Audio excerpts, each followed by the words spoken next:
ម៉ែម៉ែគឺជាព្រះរបស់កូនម៉ែធ្លាប់តែមើលថែកូនម៉ែធ្លាប់តែបញ្ចុកបាយកូនម៉ែធ្លាប់តែឲ្យសម្លៀកបំពាក់ដល់កូនជាច្រើនរាប់មិនភ្លេចឡើយកូនទាំងឡាយតែងតែប្រើរបស់ម៉ែខោអាវអស់ជាច្រើនកាផ្លេរាប់មិនអស់រាប់ភ្លេច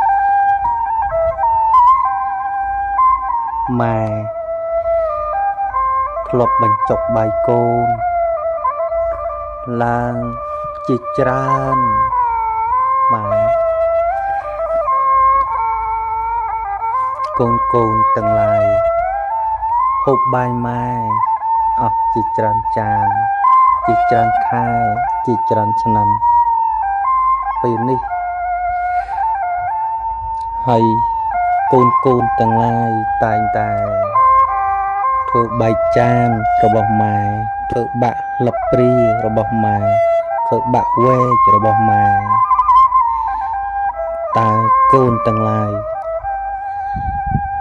បានដឹងអំពីអារម្មណ៍របស់ម៉ែដែលម៉ែខំតែថែកូនថែកូន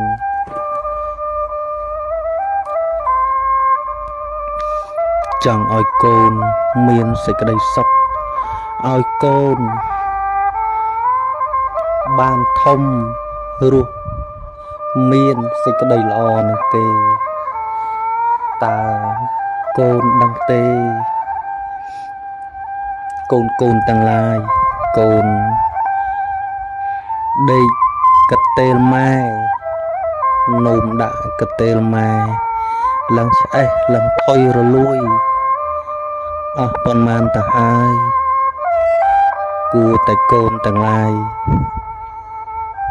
ស្ដាប់ពាក្យម៉ែផងកូនទាំងឡាយរស់នៅជាមួយម៉ែបានសេចក្តីសុខប៉ុណ្ណឹងហើយតើកូនទាំងឡាយចង់បានអីទៀតពីម៉ែឲ្យតែកូនទាំងឡាយធ្វើនៅសេចក្តីល្អបាននៅសេចក្តីសុខគឺម៉ែអស់ចិត្តហើយ